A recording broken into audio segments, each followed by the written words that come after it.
Hello अस्सलाम वालेकुम students, welcome to my YouTube channel learn for सेस। उम्मीद करता हूँ आप लोग खैरियत से होंगे। आज की वीडियो के अंदर हमने डिस्कस करना है मैथ 101 के प्रैक्टिस क्वेश्चन लेक्चर नंबर 2 से स्टार्ट करने हैं। ये वो वाले क्वेश्चन है जो आपके बार बार पेपर में आते हैं। ठीक है, ये मिड टर्म के सिलेबस के अंदर लेक्चर 1 से लेकर 22 तक है। हमने फर्स्ट लेक्चर जो अपने वीडियो के अंदर डिस्कस कर लिया था। अब हमने सेकेंड लेक्चर से स्टार्ट करना है और ये प्रैक्टिस क्वेश्चन आपके 100% पेपर में यही आएंगे। ठीक है, वैल्यूज़ क्या पता चेंज हो जाए थोड़ी सी, लेकिन आपका जो मेथड होगा वो A to Z यही होगा। आपने मेथड अच्छे से समझ लेना है और इन क्वेश्चनों की प्रैक्टिस अच्छे तरीके से कर लेनी है। आपका जो पेपर के अंदर सब्जेक्टिव पार्ट होगा वो A to Z इसी वीडियो में से सोल्व हो जाएगा आपका। ठीक है, अब यहाँ पे कुछ बच्चे पूछ रहे थे कि अगर हम LMS वाले लेक्चर ना लें तो क्या आपके वाले लेक्चर ले लें तो हमारा पेपर कवर हो जाएगा। तो आपका जो सब्जेक्टिव पार्ट है वो 100% कन्फर्म हो जाएगा। ठीक है, हो जाएगा। और जो ऑब्जेक्टिव पार्ट है उसके लिए आपको एक दफ़ा हैंडआउट्स की रीडिंग करनी पड़ेगी। उसके अलावा अगर आप हैंडआउट्स की रीडिंग नहीं करते तो मैं आपको इसी चैनल पर प्रोवाइड करूँगा ऑब्जेक्टिव पार्ट। ठीक है ना, वहाँ पर मैं ऑब्जेक्टिव समझाऊंगा पूरी 1 से लेकर 22 लेक्चर तक। तो आप वो अच्छे तरीके से कर लीजिएगा, आपके ऑब्जेक्टिव भी जो है ना वो भी हो जाएंगे और 38/38 मार्क्स आ जाएंगे इंशाल्लाह। ठीक है, तो वीडियो स्टार्ट करते हैं। अगर हमारे चैनल पर न्यू आए हैं तो जल्दी से चैनल को सब्सक्राइब कर ले, बेल आइकन को प्रेस कर लें।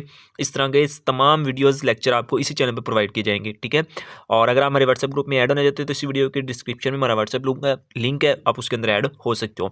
हम अपना लेक्चर स्टार्ट करते हैं। लेक्चर नंबर 2 है एब्सोल्यूट वैल्यू। आपके पास जो एब्सोल्यूट वैल्यू होती है उसके अंदर दो चीज़ें होती हैं। फॉर एग्जांपल, एक आपने छोटी क्लास में पढ़ा होगा, अगर हम 6 का बार लें तो वो किसके इक्वल होता है? 6 के इक्वल ही होता है। अगर हम -6 का बार लें तो वो भी किसके इक्वल होता है? +6 के इक्वल ही होता है। यानी कि बार हमें क्या कहता है कि एब्सोल्यूट वैल्यू के अंदर अगर नेगेटिव साइन भी आ जाए तो वो भी क्या होता है? पॉजिटिव होता है। ठीक है, एब्सोल्यूट वैल्यू याद रखनी है। अगर 6 का बार है उसका आंसर भी 6 ही आता है। अगर -6 का बार है तो वो पॉजिटिव में कन्वर्ट हो जाता है, यानी कि 6 आ जाता है आपके पास। ठीक है, उसके अलावा अगर आपके पास ये वाली फॉर्म हो, जब आप इसका बार खत्म करते हो, राइट साइड पे जो भी वैल्यू होती है आप उसके साथ प्लस या माइनस का साइन लगाते हो। फॉर एग्जांपल, आपके पास यहाँ पे क्या है, जैसे x + 7 divided by 4 minus x is equal to. अब यहाँ पे आपने इसका बार खत्म किया तो आपने यहाँ पे +-8 लगाना है। ये आपने याद रखना है। एब्सोल्यूट वैल्यूज में हमेशा हम ये लगाते हैं, जब हम बार खत्म करते हैं तो राइट साइड पे जो भी वैल्यू होती है उसके साथ हम प्लस या माइनस दोनों लगाते हैं। ठीक है, फिर यहाँ पे उसने क्या किया, प्लस वाली वैल्यूज को अलग कर लिया है। ये देखो, यहाँ पे +8 के साथ, यहाँ पे -8 के साथ, दोनों वैल्यूज को हमने अलग कर लिया दोनों को। ठीक है, अब यहाँ पे देखो नीचे जो आपके पास यहाँ पे जो नीचे आपके पास ये देखो x माइनस जो 4 है, ये जो x माइनस 4 है ये नीचे मल्टीप्लाई हो रहा है आपके पास, नीचे सॉरी डिवाइड हो रहा है। जब 8 के साथ आएगा तो क्या हो जाएगा? मल्टीप्लाई हो जाएगा। ठीक है, यहाँ पे आपके पास क्या हो गया, 8 के पास आकर मल्टीप्लाई हो गया। फिर नेक्स्ट जब आपने 8 को अंदर मल्टीप्लाई करना है, 8 4 जार, अभी हम इसको करें 8 4 जार, 8 4 जार आपके पास क्या आ जाएगा? 32। नेक्स्ट जब आप 8 को x के साथ करोगे तो आपके पास क्या आ जाएगा? 8x आ जाएगा। ठीक है, फिर आपको पता है आपने रियल नंबर एक साइड पे इकट्ठे करने हैं और कांस्टेंट एक साइड पे इकट्ठे करने हैं। रियल आपके पास वो होते हैं जो ABC होती है। यहाँ पे हमने रियल नंबर एक साइड पे इकट्ठे कर लिए। ठीक है, और कांस्टेंट जो नंबर थे वो एक साइड पे इकट्ठे कर लिए। फिर हमने 8x + 1 किया तो आपके पास 9x आ गया, और 32 में से 7 माइनस की तो आपके पास क्या आ गया? 25। 25 के बाद ये x, अब यहाँ पे जो आपके पास है 9, ये x के साथ मल्टीप्लाई हो रहा है, जब दूसरी साइड पे जाएगा तो क्या हो जाएगा? डिवाइड हो जाएगा। तो आपके पास x की वैल्यू क्या आ जाएगी? 25/9। ठीक है, अब हम दूसरी तरीके को सॉल्व कर लेते हैं। यहाँ पे जो गिवन दिया हुआ है, अब ये माइनस का था, इसके नीचे भी जो 4 - x था यहाँ पे डिवाइड हो रहा था, दूसरी साइड पे आके क्या हो गया? यहाँ पे मल्टीप्लाई हो गया। ठीक है, मल्टीप्लाई होने का -8 को 4 के साथ किया, ये -8 को जब 4 के साथ किया आपके पास क्या आ गया? माइनस का 32 प्लस माइनस आगे इस वाले माइनस यहाँ पे ये देखो, ये -8 और ये वाला माइनस माइनस क्या हो जाएगा? प्लस हो जाएगा, और प्लस और 8 को x के साथ किया तो आपके पास क्या आ जाएगा? 8x। ठीक है, इसको मजीद सॉल्व करोगे आप, रियल नंबर को वेरिएबल को एक साइड पे इकट्ठा कर लिया, कांस्टेंट को एक साइड पे इकट्ठा कर लिया। ठीक है, ये हमारे पास क्या आ जाएगा? आपके पास total -7x minus is equal to -39। अब यहाँ पे देखो -7x इज इक्वल टू -39 था। अब ये 7 इधर मल्टीप्लाई हो रहा है, उधर जाकर क्या हो जाएगा? डिवाइड। -39 डिवाइडेड बाय -7, माइनस का साइन माइनस के साथ कट हो जाएगा, तो x इज इक्वल टू 39/7। तो ये इसका सिंपल आंसर आ जाएगा हमारे पास। हमने इसके अंदर 5 लेक्चर तक जो है ना क्वेश्चन सॉल्व करने हैं। 1 लेक्चर मैंने पीछे अपनी वीडियो में रिकॉर्ड करके आपको दे दिया था। उसके बाद लेक्चर नंबर 2 3 4 5 इसी वीडियो के अंदर हम डिस्कस करेंगे। ठीक है, नेक्स्ट क्वेश्चन ये वाला है, ये भी काफ़ी इंपॉर्टेंट है।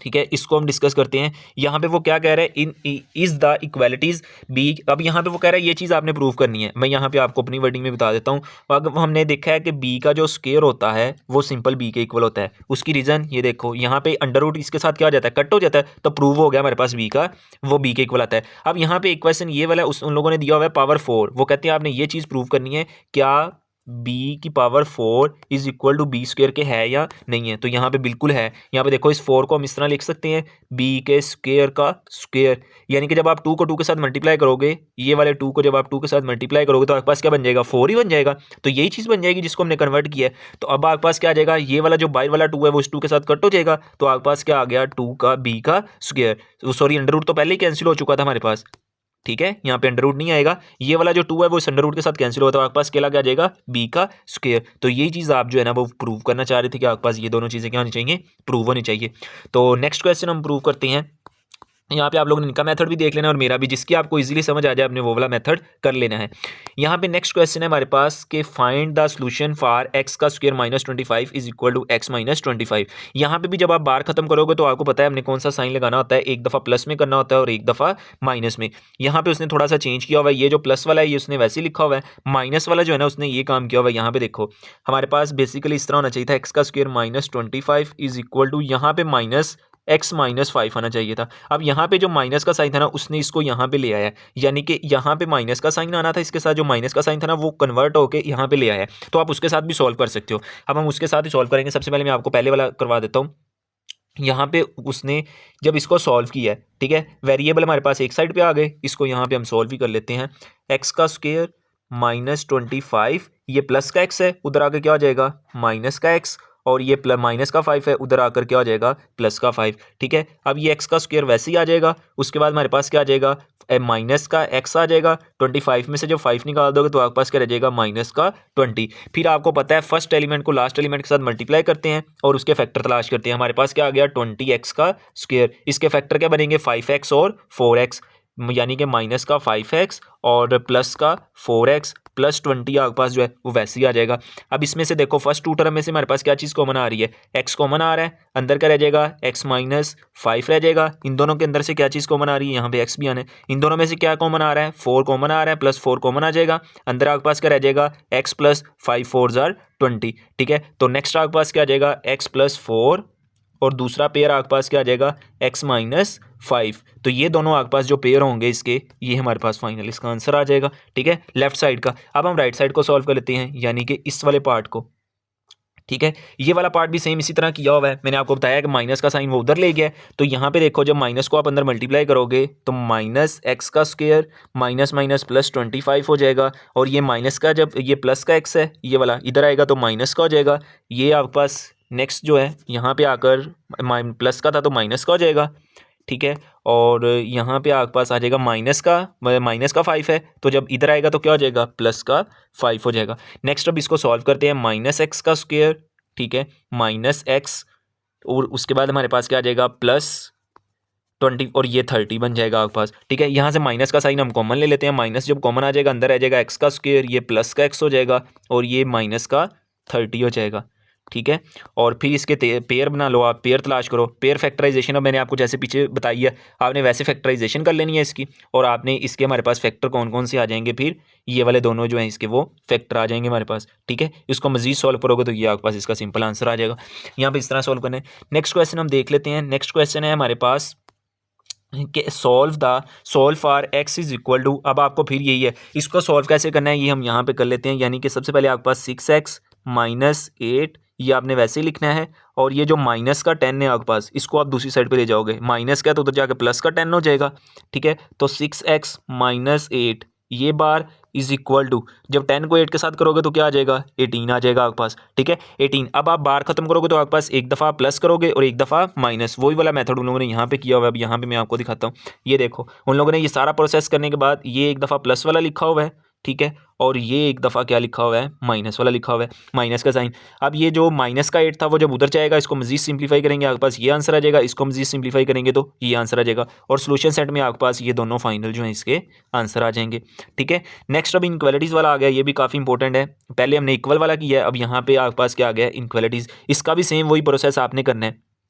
ठीक है। सबसे पहले आप क्या करोगे? जब आप बार खत्म करोगे तो आपके पास क्या आएगा? प्लस और माइनस, यानी कि आपने इसको इस तरह सॉल्व करना है। यहाँ पे मैं आपको अपनी वर्डिंग में करवा देता हूँ। आपने ये सेंटर वाली वैल्यू को x प्लस 4 अंदर रखना है, ठीक है। आपने साइन एक दफ़ा प्लस करना है 7 को, यहाँ पे प्लस 7 लिख देते हैं, यहाँ पे माइनस का 7। फर्स्ट लेक्चर आपको याद होगा, फर्स्ट लेक्चर के अंदर मैंने किया था, एक साइड को हम अलग कर लेते थे, ठीक है, और दूसरी साइड को हम जो है ना वो अलग लिख लेते थे। यहाँ पे हमारे पास दूसरी साइड आ जाएगी x+4, क्योंकि x+4 सेंटर में है तो वो प्लस के साथ भी आएगा और माइनस के साथ भी आएगा, ठीक है। तो यहाँ पे हम के हमारे पास क्या आ जाएगा, फिर आप क्या करोगे, ये प्लस का 4 है, इधर आएगा तो क्या हो जाएगा, माइनस का 4 हो जाएगा, और ये आपके पास x ही आ जाएगा। -4 और -7 क्या आ गया, -11, ठीक है, आपके पास आ जाएगा -11।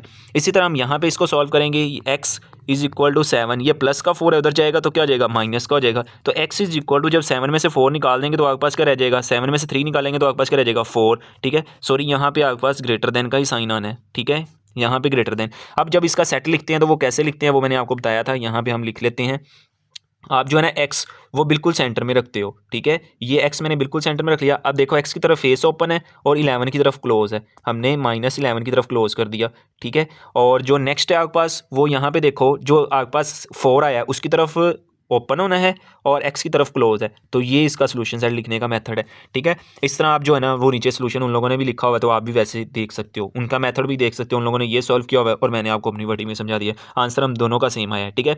अब लेक्चर नंबर 3 स्टार्ट करते हैं, ठीक है। लेक्चर नंबर 3 के अंदर ये भी काफ़ी इंपॉर्टेंट क्वेश्चन है लेक्चर नंबर 3 के, ठीक है, कि वो कहता है find the x and y intercept from the following equation. आपने x और y इंटरसेप्ट फाइंड करने हैं। आपने एक बात याद रखनी है, जब आपने x इंटरसेप्ट फाइंड करना है ना, तो आपने y की वैल्यू को 0 पुट करना है। ये देखो, जब हम x इंटरसेप्ट फाइंड करने लगे हैं तो can be obtain by putting y = 0। जब आपने x इंटरसेप्ट निकालना है, यहाँ पे आपने याद रखना है, जब आपने x इंटरसेप्ट निकालना है तो y को आपने 0 पुट करना है, ठीक है। और जब आपने y का निकालना है तब आपने x को जो है ना वो 0 पुट करना है, ठीक है। ये कंडीशंस आपने इसकी याद रखनी है।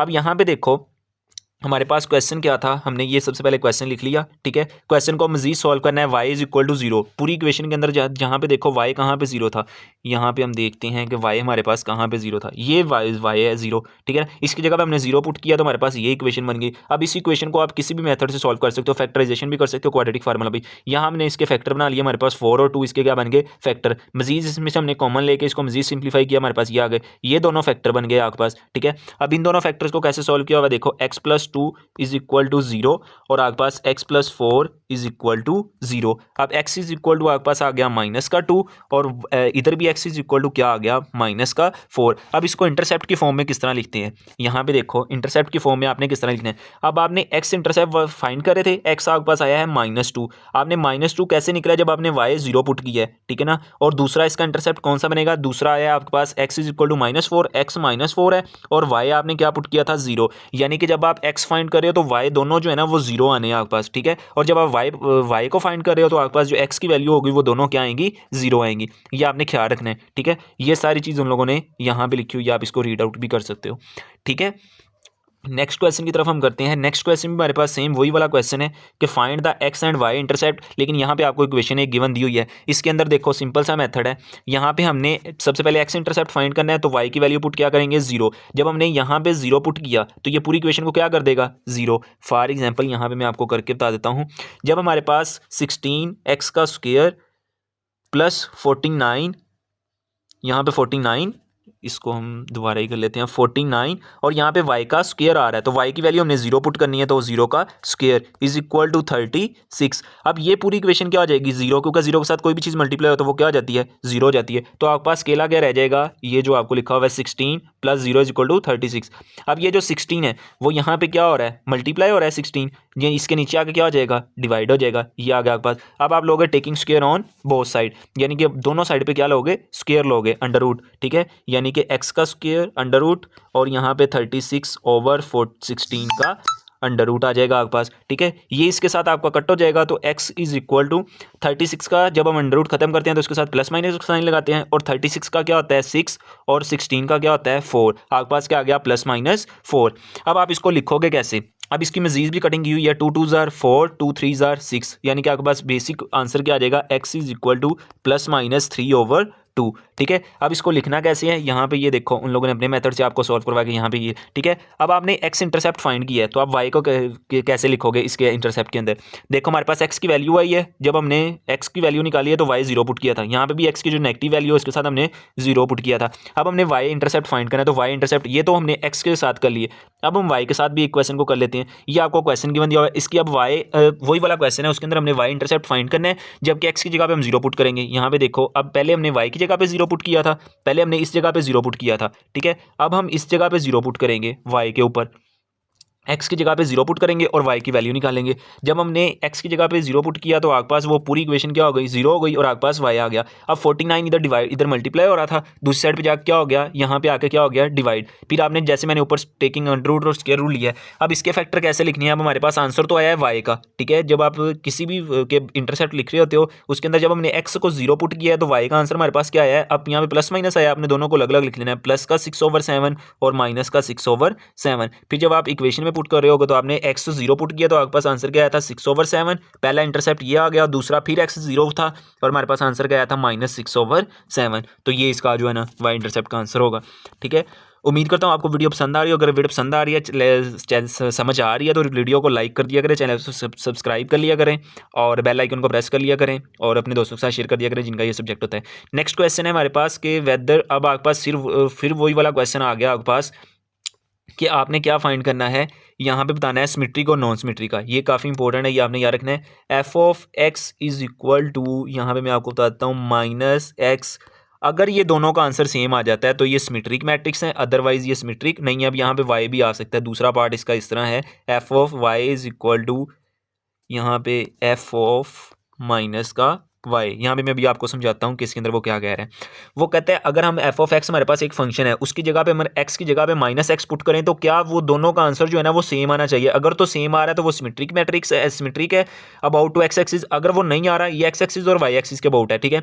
अगर हम अगर एफ ऑफ वाई आपको एक फंक्शन गिवन दिया हुआ है, अगर आप उसके अंदर माइनस का वाई पुट करते हो, अगर दोनों का आंसर सेम आ जाता है तो देन वो सिमेट्रिक है, अदरवाइज वो सिमेट्रिक नहीं है। फॉर एग्जाम्पल हमारे पास एक क्वेश्चन गिवन दिया हुआ है, यहाँ पे मैं आपको बताता हूँ। ये हमें क्वेश्चन दिया हुआ है, वो कहते हैं इसकी जगह पे अगर हम यहाँ पे देखो रिप्लेस y टू -y, वो कहता है कि हम रिप्लेस करते हैं y को -y के अंदर, तो फिर देखो कि आंसर सेम आता है या नहीं। तो ये देखो जब उसने y की जगह पे -y पुट किया, रिप्लेस किया, तो आंसर आपके पास क्या आया, ये दोनों के आंसर सेम आना चाहिए था, इन दोनों का आंसर सेम आना चाहिए था। क्या ये दोनों आंसर सेम है, तो बिल्कुल नहीं सेम आपके पास, ठीक है, सेम नहीं है। तो नीचे देखो उसने लाइन लिखी हुई है कि यहाँ पे clearly it is not equivalent to original equation, को ओरिजिनल इक्वेशन के साथ जो आपकी इक्वेशन मैच नहीं की, this is not symmetric matrix, ठीक है ना, अबाउट टू एक्स एक्सिस, ये एक्स एक्सिस के अबाउट नहीं है ये सिमेट्रिक। अगर ये दोनों सेम आ जाती तो ये सिमेट्रिक होना था। अब हम अगला क्वेश्चन करते हैं जिसके अंदर सेम आएगी। फॉर एग्जाम्पल ये वाला क्वेश्चन, अब आप देखो ये वाला क्वेश्चन हमें गिवन दिया हुआ है यहाँ पे, ये वाला क्वेश्चन जब आप इसकी एक्स की जगह पे एक्स को रिप्लेस करते हो तो आपका फौरन जो है ना क्वेश्चन वही वाला आ जाता है। फॉर एग्जाम्पल ये वाले क्वेश्चन को वो सॉल्व कर रहा है, इसी क्वेश्चन को, इस क्वेश्चन को भी ले रहा है। पहले उसने एक्स इंटरसेप्ट के जरिए वाई इंटरसेप्ट के जरिए किया था, तब सेम नहीं आया। जब उसने एक्स इंटरसेप्ट के जरिए किया तो आपके पास जो है ना वो सेम आंसर आ गया। अगर सेम आ जाए तो नीचे वाली लाइन उसने क्या लिखा हुआ है कि देयर इज नो डिफरेंट, तो ये आपके पास क्या है, सिमेट्रिक मैट्रिक्स ही है, इसको आप पढ़ सकते हो, ठीक है। तो ये आपके अंदर लिखा हुआ सिमेट्रिक मैट्रिक्स इस तरह, ठीक है। नेक्स्ट है हमारे पास, ये भी सारी वही चीज़ें हैं, ये आपकी प्रैक्टिस के लिए आपने यहाँ से नोट कर लेना है और इसको अच्छे तरीके से जो है ना इसकी प्रैक्टिस कर लेनी है। ये सारे क्वेश्चन वही हैं कि सिमेट्रिक बताना है, ठीक है। नेक्स्ट क्वेश्चन हमारे पास आ जाता है, ये भी काफ़ी इंपॉर्टेंट क्वेश्चन है कि चेक आउट द ग्राफ। ये भी वही वाला है, सिमेट्रिक है या नॉन सिमेट्रिक, ये वही वाला बताना है आपने, ठीक है। ग्राफ के अंदर ये देखो सिमेट्रिक को वाई एक्सिस है या नहीं है, ये आपने बताना है, ठीक है। तो इसको हम नहीं करते क्योंकि हम एक क्वेश्चन क्लियर कर चुके हैं। नेक्स्ट आपके पास आ जाता है लेक्चर नंबर 4। लेक्चर नंबर 4 के अंदर हमने डिस्कस करना है find the slope of, very important आपका शॉर्ट क्वेश्चन आ गया है। यहाँ से आपका शॉर्ट क्वेश्चन है जो वो बहुत ज़्यादा पूछा जाता है, एक तो मस्ट पूछा जाता है स्लोप के हवाले से, ठीक है। तो आपके पास जो फार्मूला होता है वो होता है y2 - y1 divided by x2 - x1। ये फार्मूला होता है स्लोप का, आप एक साइड पे लिख लो। स्लोप का फार्मूला क्या होता है, y2 - y1 x2 - x1। अब ये y2 y1 ये क्या चीज़ें होती हैं। फॉर एग्जांपल हमारे पास ये एक मैट्रिक्स है -1, ये एक है आपके पास, ठीक है, ऑर्डर। इसका जो पहली वैल्यू होती है वो x1 होती है और जो दूसरी वैल्यू होती है वो y1 होती है, ठीक है। अगर आपके पास सेम ये 2 और 8 को ले लें तो जो 2 है वो आपके पास x2 होगा और जो 8 है वो y2 होगा, अगर हम दो मैट्रिक्स को कंपेयर कर रहे हैं एट इज़, ठीक है। अब हम नेक्स्ट को देखते हैं, यानी कि आपने स्लोप निकालनी है। यहाँ पे उसने क्या बताया हुआ है, पहले मैं आपको क्वेश्चन रीड आउट करवा देता हूँ। ये क्वेश्चन है हमारे पास कि find the slope of the sides of triangle with versus. आपको 3 वर्सेस दिए हुए हैं, फर्स्ट, सेकंड एंड थर्ड। और नीचे सोल्यूशन में उसने जो है ना लेट किया है ए को। अब आपको ट्राइंगल्स की बात कर रहे हैं ना, ये देखो आपको मैं सिंप्लीफाई करवा देता हूँ। एक ट्राइंगल्स है ना, उसकी 3 साइडें होती हैं, 3 वर्सेस, ठीक है। तो हमारे पास 3 वर्सेस होते हैं, पहला वर्सेस ए, दूसरा बी और तीसरा सी। इसके मुताबिक आपने इसको लेट कर लिया, पहला ए है, दूसरा बी है, तीसरा सी है, क्योंकि आपको उसने गिवन ट्राइंगल दी हुई ना, यहाँ पे बताया हुआ है कि ट्राइंगल है, उसके ये तीनों पॉइंट्स हैं। वर्सेस हमने लिख लिया। अब वो कहता है इनकी स्लोप फाइंड करो। सबसे पहले आपको ए और बी की स्लोप कह रहा है वो फाइंड करो। तो यहाँ पे सबसे पहले ए लिखते हैं। ए हमारे पास क्या है, -1 और 3, और ये हमारे पास ए, और बी हमारे पास क्या है यहाँ पे 5 और 4। अब यहाँ पे मैं आपको बताता हूँ कि आपने जो फार्मूला लगाना है उसके अंदर वैल्यूज़ कैसे पुट करनी है। इसके अंदर ये जो है ये x1 है, और ये जो है वो y1 है, ठीक है। ये जो है वो x2 है, और ये जो है वो y2 है। अब स्लोप को फाइंड करने का फार्मूला है, अगर आपने a और b की स्लोप फाइंड करनी है तो उसका फार्मूला होता है y2 minus y1 divided by x2 minus x1, ठीक है। अब यहाँ पे आप वैल्यूज पुट करो। फॉर एग्जांपल y2, अब यहाँ पे y2 क्या है, -4, आपने -4 लगाया। उसके बाद माइनस y1 क्या है 3, यहाँ पे आपके पास क्या आ गया 3, डिवाइडेड बाय आपके पास x2 क्या है 4, आपने यहाँ पे सॉरी 5, और यहाँ पे x1 क्या है माइनस, तो माइनस माइनस क्या हो जाएगा प्लस का 1। तो देखो उसने भी यहाँ पे वही चीज़ करवाई हुई है जो मैंने आपको भी करवाई है, ये देखो, ठीक है। जब आप इसको मजीद सॉल्व करोगे तो आपके पास इस तरह आ जाएगा। जैसे मैंने ए और बी की स्लोप फाइंड की है ना, इसी तरह उसने नीचे वाले की आपके पास बी और सी की स्लोप फाइंड करवाई हुई है, ठीक है ना। इसी तरह उसने आपको स्लोप ए और सी की फाइंड करवाई हुई है। तो यही तीनों जो स्लोप्स हैं ना वही हमने फाइंड करनी थी। यहाँ पे उसने बताया हुआ था कि तीनों की ट्राइंगल्स की स्लोप फाइंड करनी है। आपने जो फार्मूला मैंने आपको बताया ना वो आपने याद रखना है। कौन सा formula, y2 minus y1 divided by x2 minus x1। आपने इसके अंदर वैल्यूज पुट करनी है और आपने स्लोप निकालते जाना है, ठीक है। नेक्स्ट ये एक और स्लोप वाला क्वेश्चन, ये काफ़ी इंपॉर्टेंट है, ये भी आपने याद रखना है। वो था ट्राइंगल्स के लिए, ठीक है ना। ये इक्वेशन की स्लोप कैसे फाइंड करते हैं, इक्वेशन की जो स्लोप है ना वो आपका लॉन्ग क्वेश्चन भी आ जाता है, तो आपने ध्यान से इसको करना है, ठीक है। अब इक्वेशन की स्लोप कैसे फाइंड करते हैं, सबसे पहले आपने इसका फार्मूला याद रखना है। इसका फार्मूला क्या है हमारे पास, ये इसका फार्मूला होता है y minus y1 is equal to m x minus x1। यहाँ पे लिखा भी हुआ है, ठीक है। आपको हाईलाइट में करवा देता हूँ, यहाँ पे ये लिखा हुआ है इसका फार्मूला, ठीक है। ये सबसे पहले आपने याद रख लेना है, यहाँ पे अगेन हाईलाइट करके ये फार्मूला है इसका, ये आपने अपने रजिस्टर पे लिख लेना है, इसकी प्रैक्टिस कर लेनी है। ये आपके पास ये जो m होता है ना वो आपको स्लोप गिवन दी होती है, ये वाली, ये जो आपको स्लोप गिवन दी हुई है ना ये m होता है आपके पास, और जो पीछे वाले पॉइंट हैं वो आपको ये दोनों पॉइंट दिए होते हैं। अब मैं यहाँ पे आपको सॉल्व करके बताता हूँ कि कैसे सॉल्व करना है इसको, ठीक है। फॉर एग्जांपल हमारे पास ये ना, ये जो आपके पास पॉइंट दिए होते हैं जैसे 1 और 2, ये दोनों पॉइंट दिए हुए हैं, और यहाँ पे जो m है ना वो हमें 3 दिया हुआ है, m का तो हमें पता चल गया। अब ये जो होता है ना ये आपके पास होता है x1, और ये जो होता है वो y1 होता है। आपने फार्मूले में उसकी जगह पे वैल्यूज पुट करनी है। अब यहाँ पे देखो हमने जो वैल्यूज पुट की हैं, y आपके पास वैसे ही आ गया, y1 आपके पास यहाँ पे क्या है 2, तो आपने यहाँ पे, मैं यहाँ पे हाईलाइट आपको करवाता हूँ, 1 और 2 है ना हमारे पास, ये हमारे पास क्या है y1, हमने इसकी जगह पे ये देखो यहाँ पे y1 पुट कर दिया, ठीक है। ये जो माइनस का, यहाँ पे माइनस का 2 आ गया आपके पास, ठीक है। उसके बाद हमने क्या किया, एम अब एम हमारे पास ये वाली जो स्लोप है ये हमने पुट कर दी, ये स्लोप हमेशा एम के इक्वल होती है, यहाँ पे हमने 3 लगा दिया, ठीक है। उसके बाद x माइनस x1, अब यहाँ पे क्या है 1, तो यहाँ पे हमने क्या लगा दिया 1। अब आप इसको मजीद सिंप्लीफाई करोगे, y माइनस 2 वैसे आ जाएगा, 3 को अंदर मैट्रिक्स के ब्रैकेट के साथ मल्टीप्लाई करवाओगे, यहाँ पे जो है ना आपके पास ये वाला 3, इसको आप ब्रैकेट के साथ अंदर मल्टीप्लाई करवाओ, 3 को x के साथ मल्टीप्लाई किया तो आपके पास क्या आ जाएगा 3x आ जाएगा, -3 को 1 के साथ किया तो आपके पास आ जाएगा 3, ठीक है। अब आपने जो है ना 2 माइनस का 2 है, इसको जब आप दूसरी साइड पे लेके जाओगे तो वो क्या आ जाएगा प्लस का 2 हो जाएगा। ये वाला जो है ना यहाँ पे इसको सॉल्व करने लगे हैं, यहाँ पे मैं आपको सॉल्व करवा ही देता हूँ। y minus 2 is equal to 3x minus का 3, ये माइनस का 2 है, जब उधर जाएगा तो क्या आ जाएगा प्लस का हो जाएगा, ठीक है। तो यहाँ पे आपके पास क्या आ जाएगा y is equal to 3x, और ये जब 3 में से 2 निकाल दोगे तो माइनस का 1 रह जाएगा, और यही इक्वेशन जो है ना वो आपको नीचे गिवन दी हुई है, ये देखो, ठीक है। तो यही आप स्लोप किस तरह इक्वेशन फाइंड करते हो, ठीक है। नेक्स्ट आपको गेन उसने दे दिया है, ये भी काफ़ी इंपॉर्टेंट है, आपने ये भी ध्यान से देखना है ये वाला क्वेश्चन भी, कि find the slope intercept of the equation line passing throw the 5 and -3। आपने इक्वेशन ही स्लोप की फाइंड करनी है, लेकिन यहाँ पे आपको m नहीं गिवन दिया हुआ है, m आपने खुद देखना है कि आपके पास m कौन सा होगा, ठीक है। यहाँ पे एक तो परपेंडिकुलर, स्लोप की जब परपेंडिकुलर की जब भी स्लोप फाइंड करनी होती है उसका जो आंसर होता है ना उसकी हम जो स्लोप लिखनी होती है हमने वो -1 ओवर नीचे जो स्लोप आती है वो लिखनी होती है। ये फार्मूला आपने याद रखना है।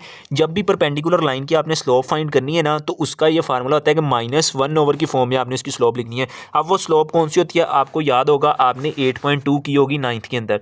नाइन्थ के अंदर इक्वेशन थी आपके पास y=mx+c वाला क्वेश्चन, ठीक है। इस तरह का क्वेश्चन थे। ये जो m है ना ये आपके पास स्लोप होती है। अब यहाँ पे हमारे पास एक इक्वेशन उसने क्वेश्चन हमें गिवन दिया हुआ है, यहाँ पे मैं आपको बताता हूँ। ये जो इक्वेशन दी हुई है ये इसको हमने कंपेयर करना है y=mx+c के साथ। ये जो c है वो एज अ कॉन्स्टेंट है, जैसे यहाँ पे 1 है मैं यहाँ पे लिख ही देता हूँ y=2x+1। अब देखो जो m के नीचे है वो m होगा और जो कांस्टेंट c के नीचे है वो कांस्टेंट होगा। तो यानी कि हमारे पास m यहाँ पे क्या आ गया 2, यानी कि 2 आ गया। हमारे पास स्लोप आ गई इस पूरी लाइन की, ठीक है। इस इक्वेशन के अंदर उसने स्लोप हमें गिवन नहीं दी हुई थी तो हमने जो है ना लाइन से स्लोप निकाली, क्योंकि हमें पता है कि स्लोप कैसे निकालते हैं। अब आपके पास जो m था वो आपके पास कितना आ गया 2, लेकिन परपेंडिकुलर की स्लोप लिखते कैसे हैं मैंने अभी आपको बताया। परपेंडिकुलर की स्लोप हम लिखते हैं 1 ओवर की फॉर्म में, -1 ओवर की फॉर्म में। 1 ओवर, अब हमारे पास स्लोप क्या निकली है 2, तो माइनस का क्या आ जाएगा 1/2।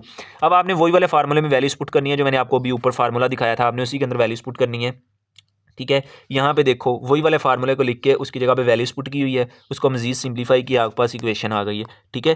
तो नेक्स्ट हमारे पास क्या आ गया इसकी स्लोप। अब ये भी स्लोप वाला जो है ना डिफरेंट मेथड के साथ, इसके अंदर भी थोड़ी सी चेंजिंग है। ये भी आपने इसके अंदर एक एंगल भी फाइंड करना है।